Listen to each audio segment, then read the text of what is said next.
Hi, I'm Kirby Allison, and today I'm in beautiful Paris, of course, on Rue Marbeuf, one of the most famous and important streets in all of Paris for the well-dressed gentleman. I have iconic Chiffonelli behind me, but today we have something really special in store. We've been invited inside the Bespoke Shoemaking workshop of Berluti by the director of Bespoke, Jean-Michel.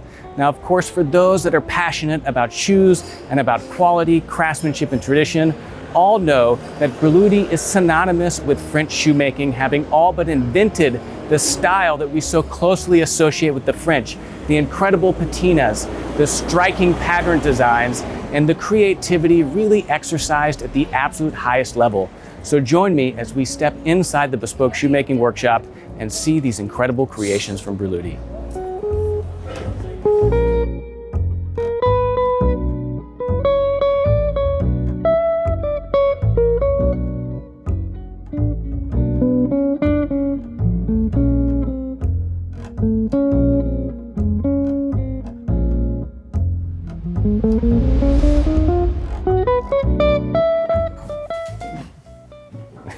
Jean-Michel. Kirby, how are you? Thank you so much for having me.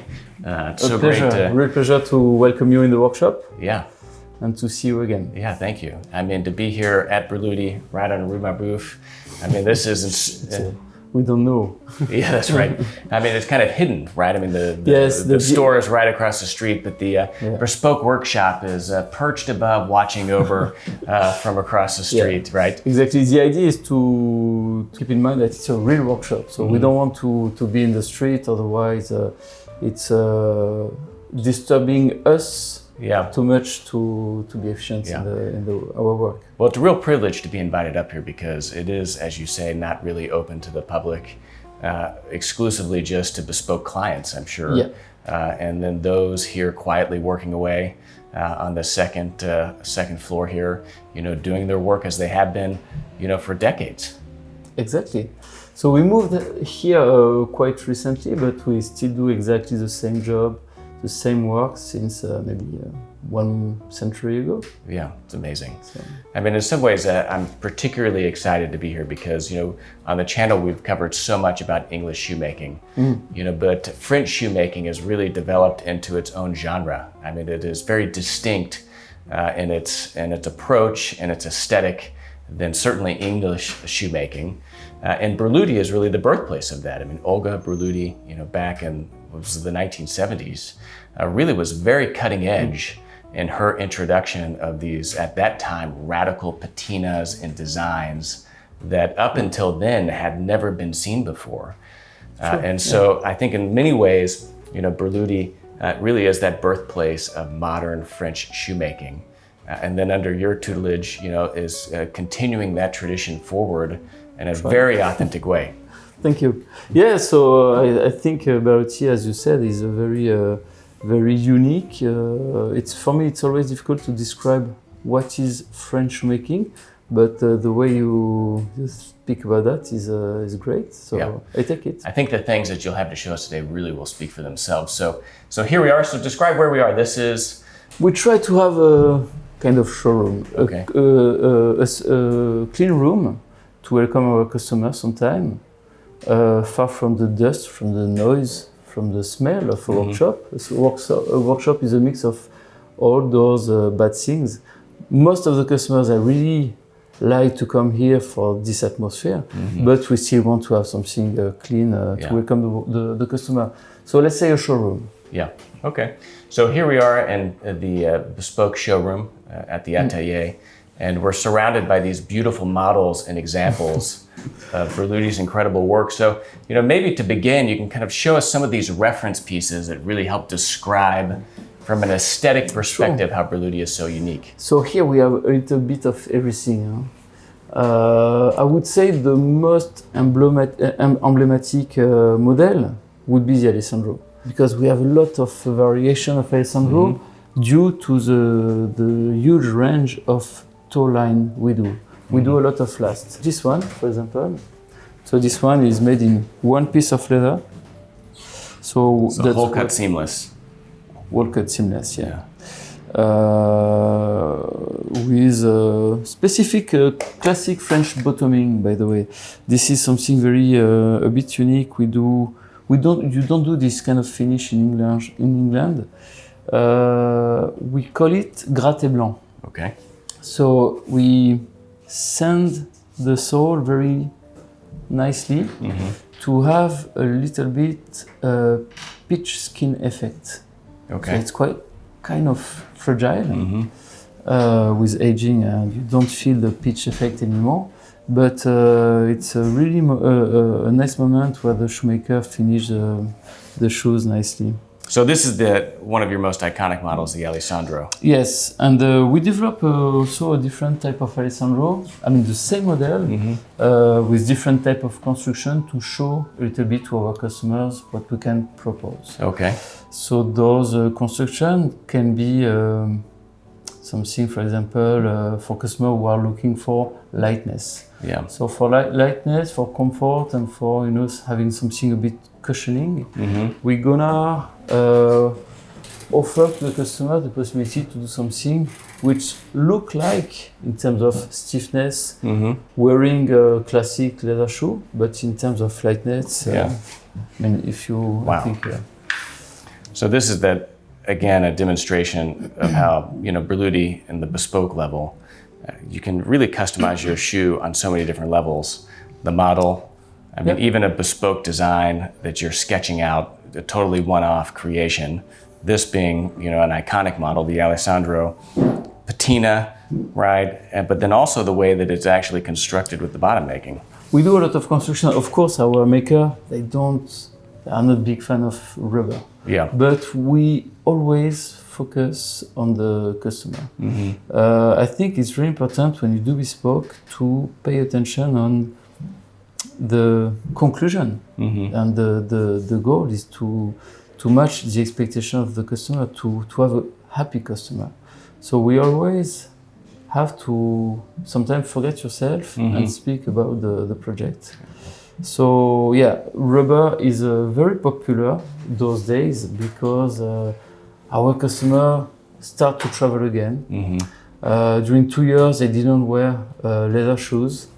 So, the feet are spoiled a little bit. Yeah, that's right. Yeah.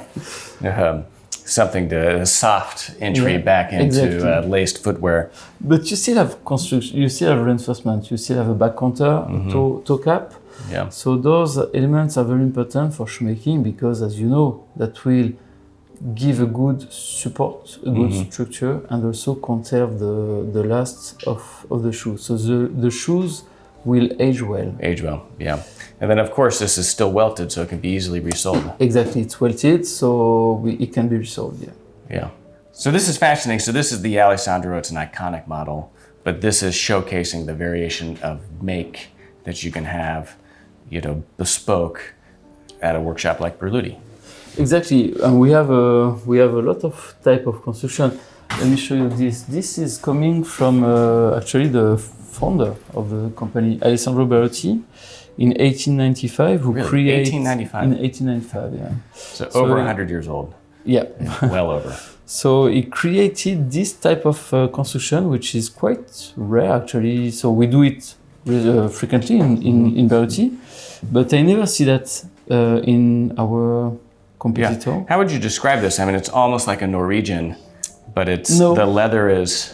Actually, the look give a heavier look than a classic weld construction. So is it welted? You think about Norwegian, it's welted, but this is welted. Yeah. Actually, it's a piping. Piping. Okay. It's a piping between the upper and the welt. Okay.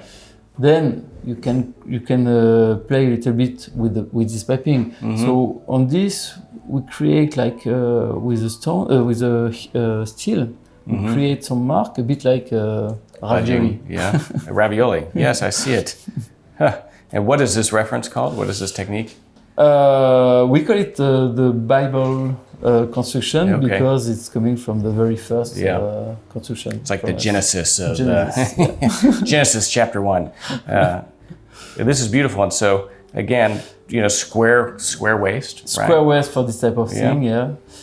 We could imagine to do Yeah, we could imagine to do the piping disappearing at the waist. Yeah.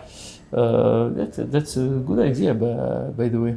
Yeah, and this again goes showcases. I mean, one of the things that strikes me about Berluti is that its design, latitude is massive, right? I mean, you guys can do really classic shoes that can be mistaken for just a pair of English shoes, right? Sure. I mean, black cap to Oxford with the round toe. Or riding boots, riding boots. We do a lot of very classic and classics, of course. But then you go all the way over to, the far left field of the, the crazy, the interesting, the completely one of a kind. That to me is what I most iconically associate with Berluti. So can you show us, I mean, we've got this huge range of models here. What else? So the thing is, for me, it's very important to explain that in a way, we are guided by our customers. We like to say that it's a four-hands work, the customers and the shoemaker working together. So in a way, the customer is our artistic director. So our customer challenge us a lot to play and to create new things. So I have a lot of sketches here to show a little bit what we can propose.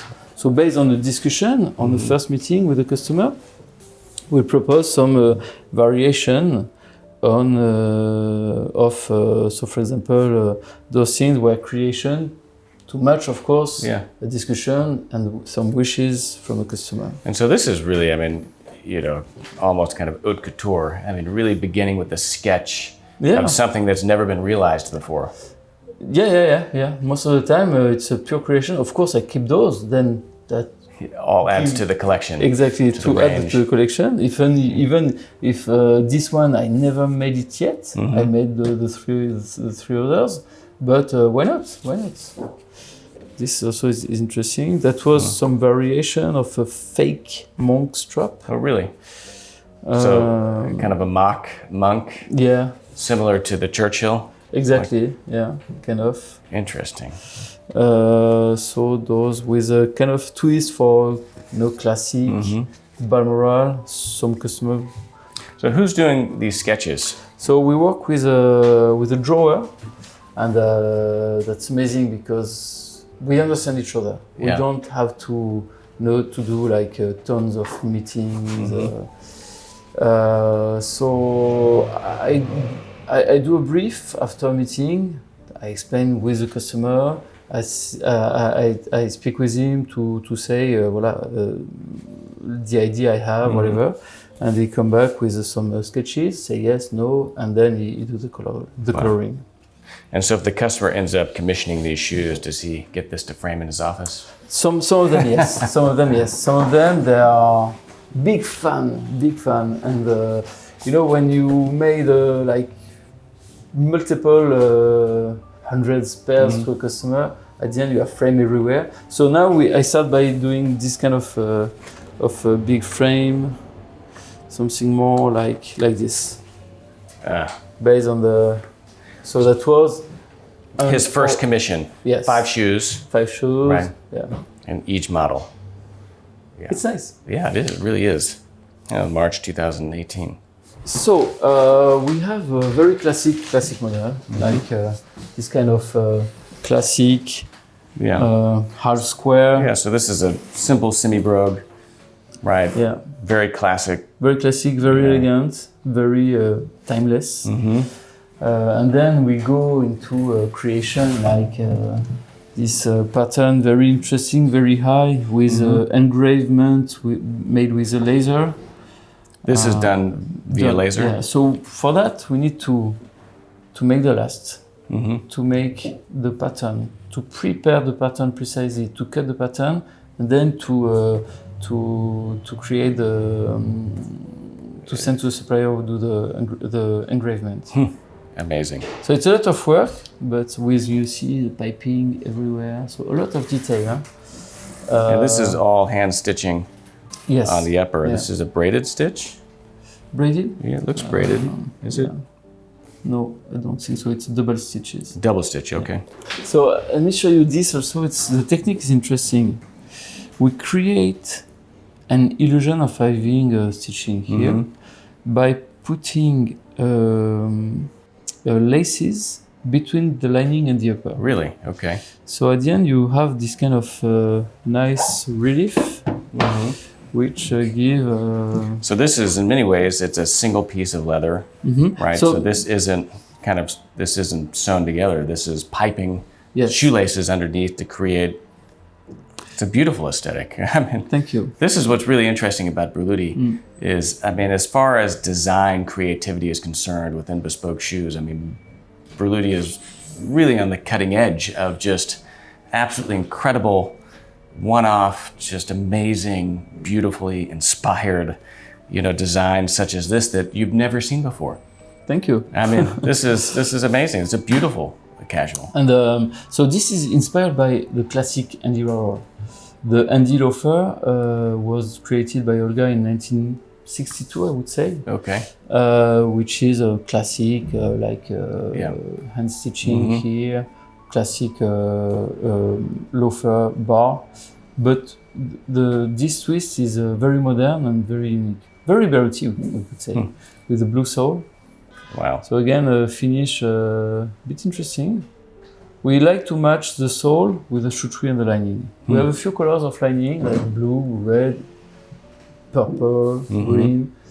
So some customers like bright, some other very subtle. So we do also sometimes black lining. But it's cool.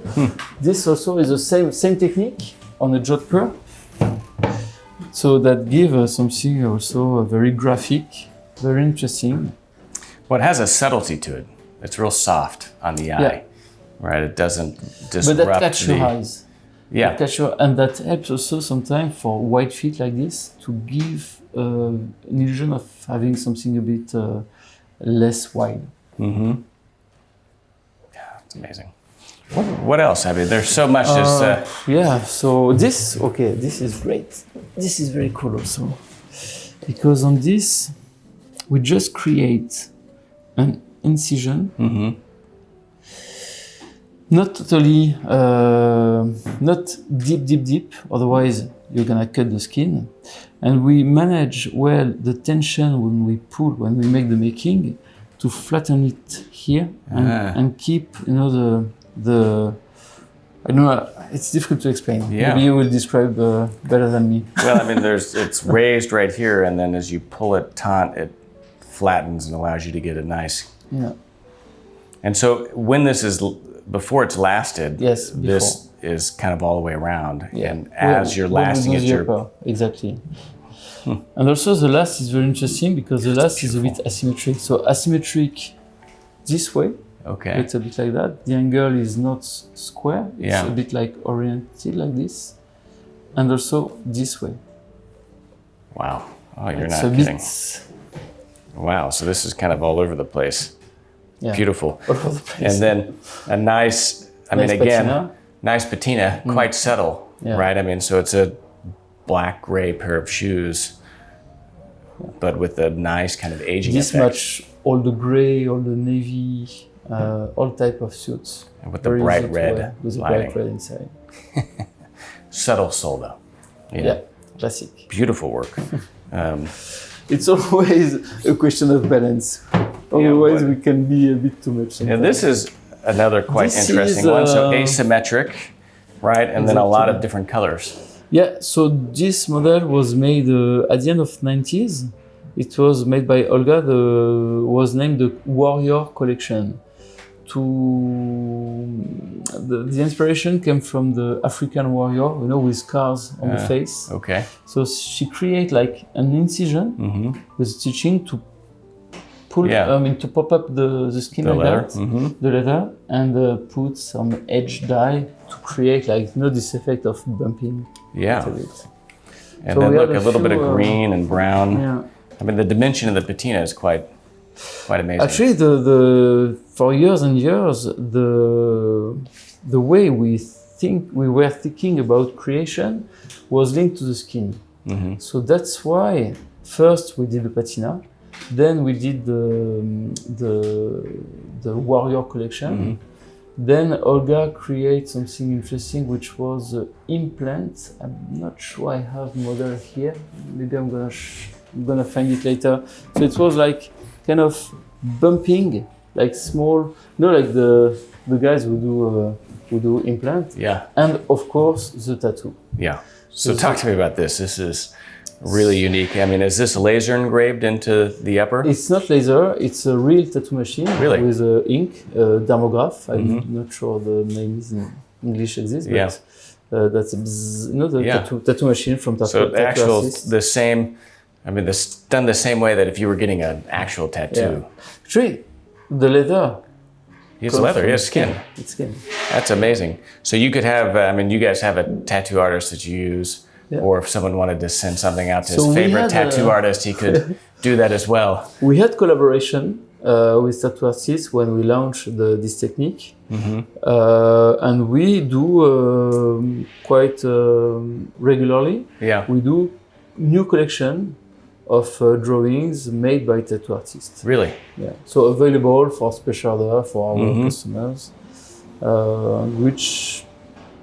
Yeah, it's interesting. It's amazing. And is this color then painted on afterwards, or is that actually through everything is ink made at the end of the shoe. Okay. Just before the patina. So when we do the patina, we do the patina all over. We do not cover the tattoo because the ink is something different. Yeah. This one is nice too, with a very empty, a lot of like a big tattoo. Wow, look at that. I mean, dragon. We did a few years ago, it was just before COVID, like a high boots like that, very cool boots with octopus. Really? Wrapping all the leg like that. It was super cool. So, gosh, that's fascinating. What else? I mean, so where does the bespoke process start then? So the bespoke process starts usually, in store. We set up a meeting with our sales associate. We are, Berluti, I mean, is a global brand. So you have a lot of stores all over. We have a lot of stores indeed. Actually, we became a global brand around 2010 or 12, I don't remember exactly, when we decided to take over old traditional tailor house. Okay. So Antoine Arnaud decided to buy Arnis. Arnis, of course. Which is a very iconic French tailor. Yeah, tailor. And that's great because today we are maybe the only brand. I'm not sure about that, but I would say one of the few brands who is able to do bespoke from head to toe. Yeah. When I say bespoke, it's real bespoke. Tailoring is real craftsmen. They take the measurement of the body and they start from a blank page of paper, like we do when we start the process of bespoke. So we are covering almost all the area where we have stores. So meaning US, of course, UK, Germany, Dubai. I just come back from Dubai, Japan. Asia is complicated today, but we are strong in China, Singapore, Hong Kong, Korea, and Australia. Australia is very far, so it's complicated to go for bespoke yet, but we'll see. Yeah. So we schedule a session every 3 months. For example, I will be in US, so when we start meeting a customer, we first need to take the measurement and to speak about the project.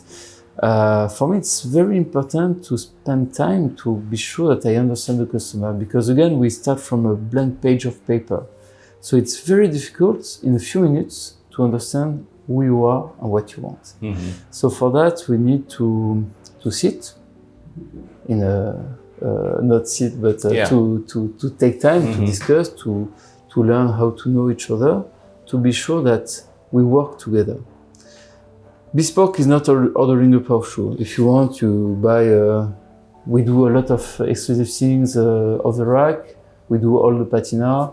we can do special orders. So when you do bespoke, it's important to have the customer involved in the process because it's a long process. Yeah. It's a process will require at least 3 meetings. So the first one for the measurements, second meeting 3 months later for a mock-up, and after the validation of all the detail and so on, the third meeting for the delivery. And I'm insisting about the meeting because we want to be sure that the shoe we deliver is perfect. So we want to meet the customer. We don't ship the shoes Really? Okay. for bespoke customer, at least for the first pair. Yeah. So if the customer is not enjoying this process, at the end it's a failure. Yeah. Well, it's certainly something to be enjoyed and relished because, I mean, anyone that's committed to the bespoke process, I think the process in and of itself is something that gives the final product its integrity, but it's also part of the experience of bespoke is going through that process and enjoying it. Definitely. Yeah. And so you're taking the measurements? So I'm taking the measurements. I'm seeing again the customer with the mock-up, and for delivery, so that's my, let's say, customer-oriented part of the job. So after my commercial part, which is to meet the customer and so on, when I'm back in the workshop, I'm focusing on the last making, and it's really important to explain you that French shoemaker usually likes to control everything. So we do everything on site. Okay. So I start by making the last of my customer. So when I take the measurement, maybe I will show you later how I take the measurement, but you see you have like the shape of the foot, some perimeter taken at specific points. And I take some note to remind me how to put the volume. When I'm back in the workshop, again, I'm using this big knife, the Clogmaker knife, to carve the wooden last. So the wooden last will be made based on what we discussed with the customer. So the last will include the shape of the toe, the proportion of the body of the customer. It's really important to match the balance, to find a good balance. Then once the last is made, we will do the upper based on the last. So really everything is done here on site, right? I mean, so that it goes back to the integrity and the authenticity, is that what's interesting about Berluti and, certainly amongst the French shoemakers is how much more tightly controlled everything is, right, than maybe what you find elsewhere. It's very important, especially when you go that much into detail, because you have so many ways to do mistakes. Yeah. So it's really important to control. It's not a question of I trust the guy I work with, but it's sometimes misunderstanding or interpretation of the meaning of things. Well, there's so many just obscure details, right? I mean, I would imagine that on any given week or any given month, there's no two shoes that are even remotely alike one another. And so close communication, right, from you and then amongst the team is critical to making sure that those really one-of-a-kind visions are realized. Exactly. So let me show you maybe how we start the process, like by carving the wooden last. Yeah, that'd be great. Okay. Yeah, thank you.